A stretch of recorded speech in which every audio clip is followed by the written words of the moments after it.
Now, transport is something which all of us see around us. We use it on a daily basis to get from our home to our places of work, or you may be using it to get to college, or to basically to move out of your house. And in the same way, transportation is used in the distribution of goods and even services, if you see, and I'll explain how in services in a bit, that transportation is needed to move goods and services from where they are made or produced to where they are consumed.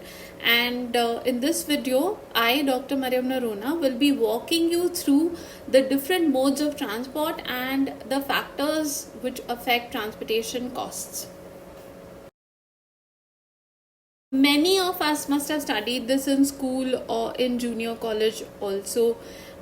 If you are in class 12, 11 or 12 and you're watching this video, I'm sure you know this, that broadly we have, you know, transportation which can be classified as land, air and water transport, and all of us have used some form of this or all forms of this in our lifetime so far.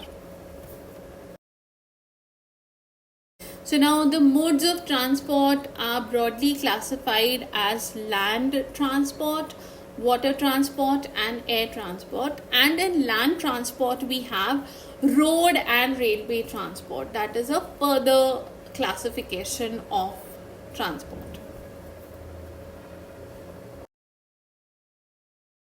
Now, road transport has been around for the longest time, even before water transport and air transport developed and grew.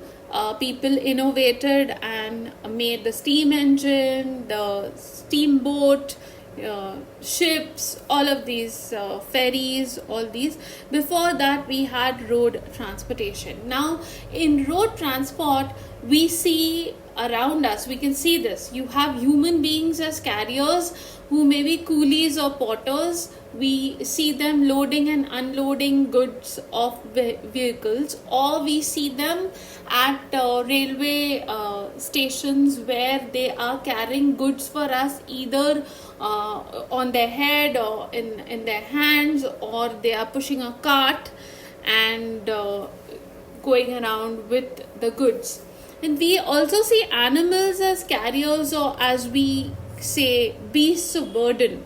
So we've always seen, horses, we've seen bullocks, we've seen camels, and they've been used as beasts of burden. Donkeys to move goods and move people from one place to another. And then we've also seen hand carts. So we still have them in cities in India. Like a fruit and vegetable seller will come to our doorstep with a hand cart, or we may see fruit and vegetable vendors standing with a hand cart in a market or at a particular location every day. Then we have vehicular road transport, where we see bikes, cars, vans, trucks, auto rickshaws and tempos which are used to transport. Now a bike is used even say for pizza delivery. You'll see them coming on when you see a Swiggy. They will deliver goods on a bike.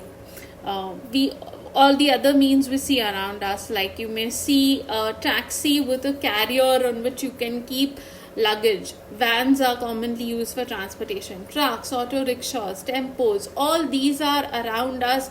Buses, they may also be used to transport goods from one place to another. Now, railway transport is something, if you've gone to a railway station, you'll see goods trains.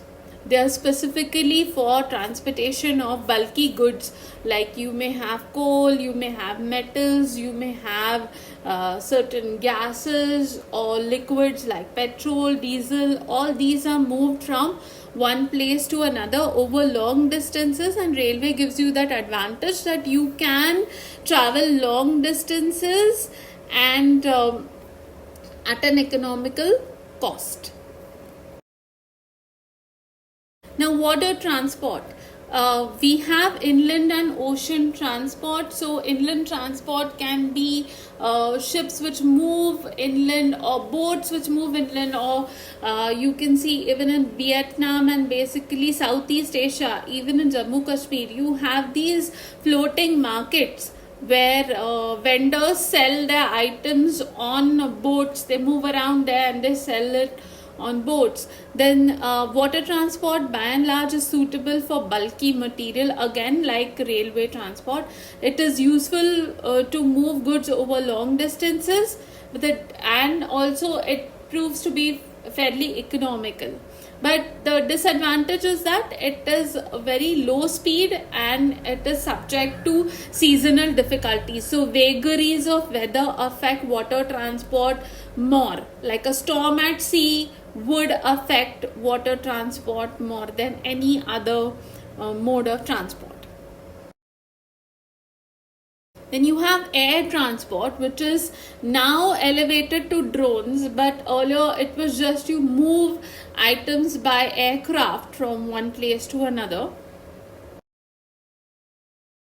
Air transportation, today we see it as in the form of aeroplanes, drones, and it is useful for lightweight and perishable goods. Like Pune has a floriculture park, and a lot of the flowers produced in the floriculture park at Talegaon, the MIDC floriculture park, are for export purposes, and this can only be achieved with air transport. And you know that as far as flowers are concerned, they should be fresh and beautiful, then they are of use at the other end.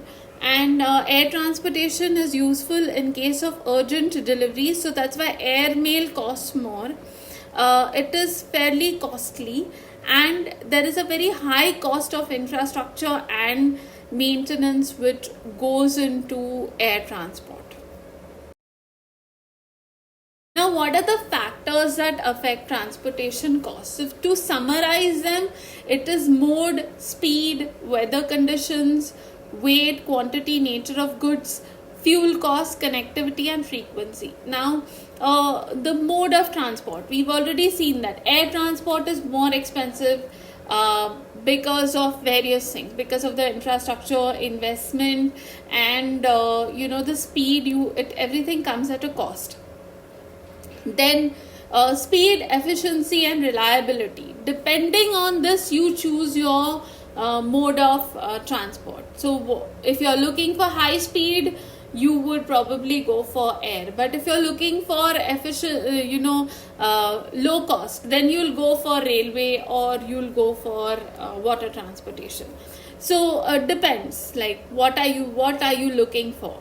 Then weather conditions, again depends, right? Water transportation is more affected more by weather conditions. Even air transport is affected to a certain extent by poor weather conditions, which we see in winters in India, in the north, like from Delhi. Because of the fog, so many flights are delayed.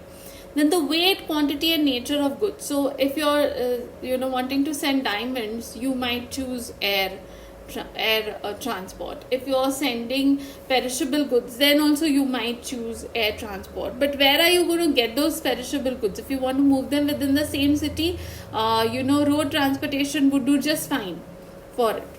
So fuel costs, again, big factor. That's what whenever there's a rise in the cost of fuel, we are impacted by it because that gets factored into the cost of goods and services which we consume.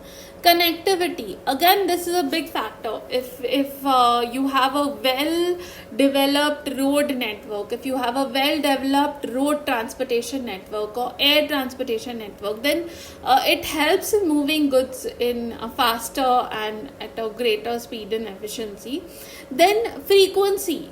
So if you need to send fresh fruits and vegetables out, then you need to look at frequency. You would want a service that goes out every day. I hope you found that short and informative video on transport, modes of transport, and the factors affecting transportation costs useful. Next up, we'll be taking a look at warehousing and inventory decisions. Thank you for listening, and please don't forget to hit the like button in case you like the content on this channel, and please do leave your comments and feedback. Don't forget to share this video with others who you feel might benefit from it. Thank you for listening.